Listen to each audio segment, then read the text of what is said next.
Buenos días, hoy tenemos el placer de estar con Álvaro Cabeza García, doctor en Historia del Arte, y además tenemos la suerte de tenerlo profesor. Buenos días, Álvaro. Buenos días. Bueno, cuéntanos un poco, ¿dónde estudiaste? ¿En qué universidad? Pues estudié Historia del Arte en la Universidad de Sevilla.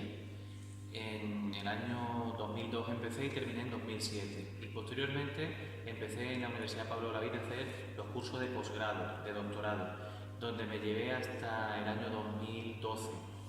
Y posteriormente los últimos cursos, los últimos años antes del doctorado, fueron en la Universidad de Sevilla de nuevo, donde me doctoré en 2014.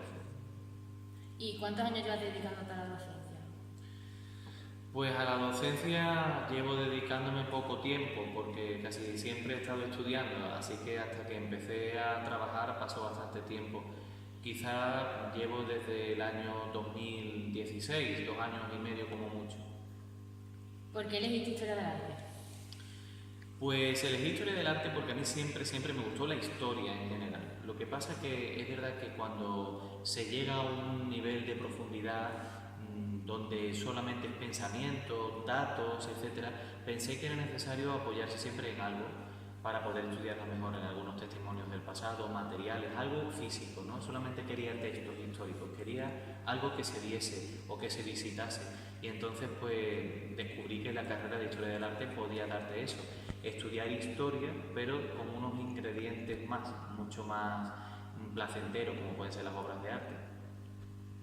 ¿Cuáles eran tus perspectivas antes de entrar en esta carrera? Antes de entrar en Historia del Arte, yo creo que estaba muy confundido. Yo creo que pensaba que iba a tener una vida así de éxito en, no sé, en otros aspectos, la comunicación, a lo mejor, el periodismo, algo de otra manera. No me veía como historiador del arte y eso era equivalente a ser profesor o a ser investigador. Pensaba que era otra cosa.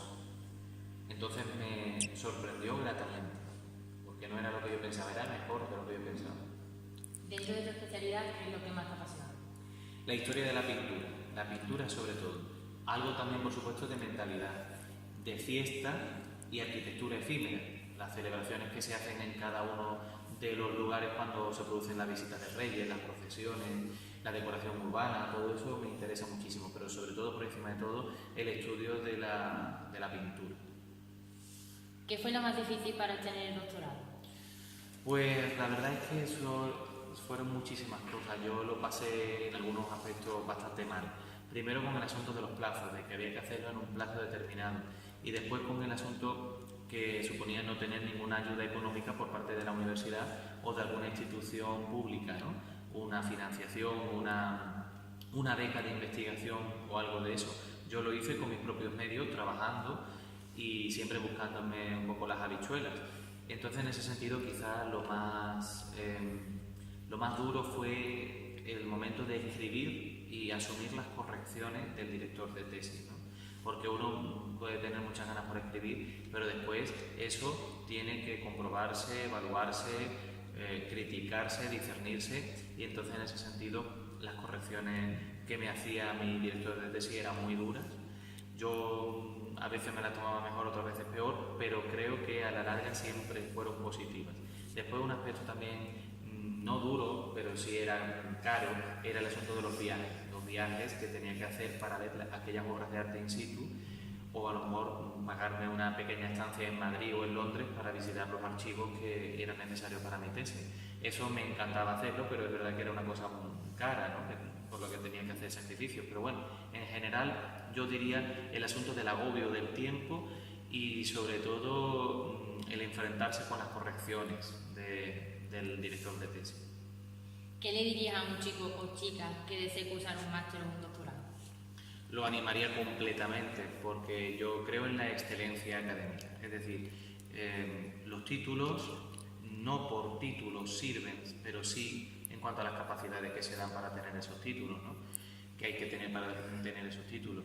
Quiero decir con eso que todo título es poco. Hay que tener, por supuesto, el grado escolar, pero después el bachillerato, y después un grado, y después idiomas, y después un máster, y después doctorado. Incluso se podría hacer hasta un postdoctorado.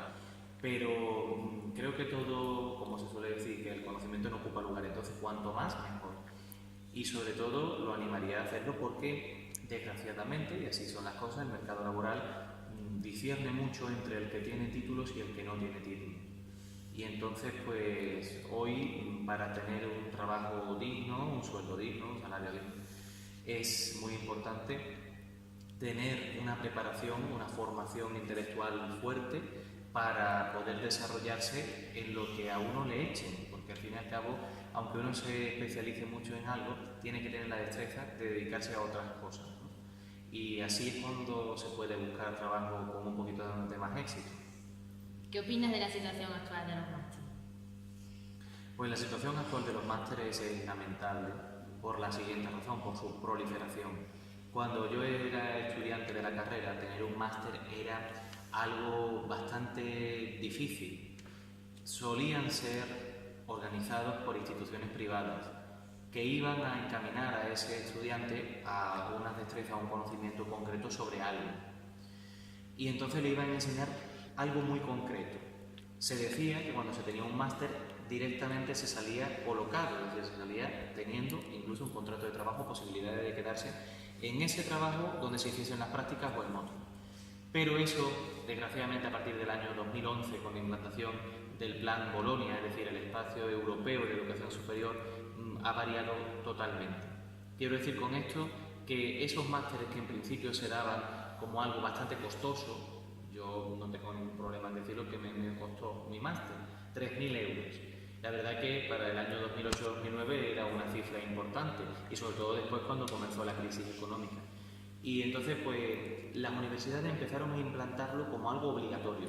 Se pasó de una licenciatura que duraba 5 años a la opción 4 más 2, que es un grado de 4 años más 2 años de máster.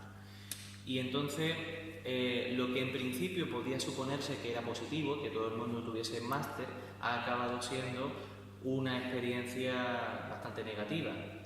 Se ha bajado el nivel, todo el mundo lo tiene, pero no se sabe muy bien para qué sirven muchos de los másteres, de estos que se han implantado por parte de las universidades para cubrir necesidades docentes de las propias universidades. Es decir, es hacer el juego de la siguiente manera. Necesitamos alumnos en la universidad y cada vez hay menos porque cada vez hay menos población, por menos nacimientos y todo eso, menos población joven, quiero decir. Y cuando se llega a la universidad, ellos terminan en 5 años y se van.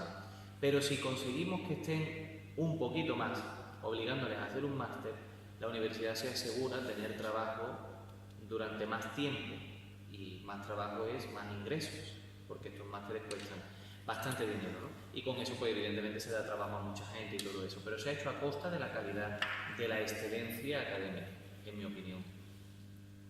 ¿Crees que hay corrupción en la dinámica de la universidad? Absolutamente.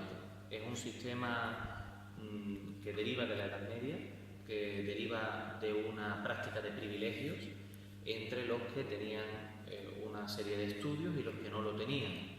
Antiguamente era como una distinción de clase, ser de la universidad.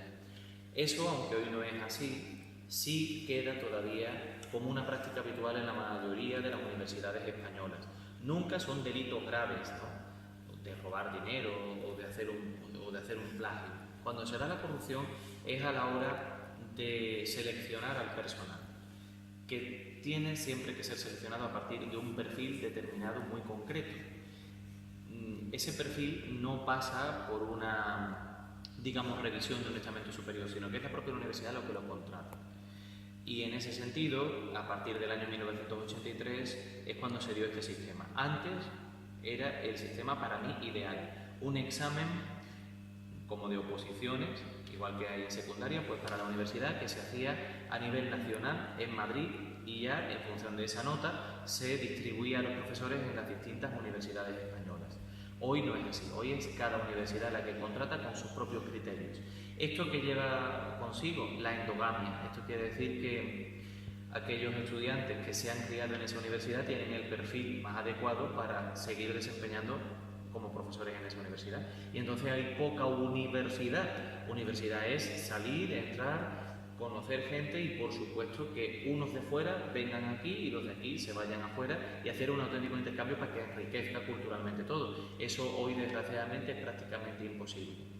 Los profesores universitarios derivan de un modelo burocrático que se basa en la aportación de unos méritos que suelen estar controlados, ¿no?, por una serie de criterios por parte de instituciones como la ANECA, que es la Agencia Nacional de Evaluación del Profesorado Universitario, y es bastante difícil que haya un soplo de aire fresco en esas situaciones. Suele darse bastante corrupción administrativa, no es corrupción económica, afortunadamente, no es corrupción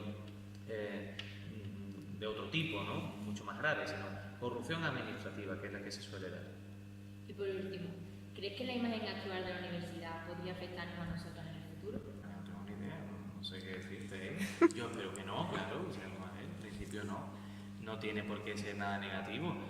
Si uno adquiere sus conocimientos, estudia adecuadamente, adquiere esas destrezas, va a tener su título con la misma validez ahora que antes. Lo malo sería que una vez que te contraten pensando que tú eres titulada en no sé qué y después no sepas hacer eso que dice tu título, ahí es donde estaría el problema. Eso puede darse. Tú tienes el título pero a lo mejor no sabes nada, como ocurre en el caso de muchísimas personas, incluso famosas de ámbito cultural, educativo, político, que tienen sus títulos pero no son eso que dicen sus títulos. Y entonces en ese sentido podría ser algo negativo, pero no creo que se diese eso mayoritariamente. Me parece que eso es minoritario.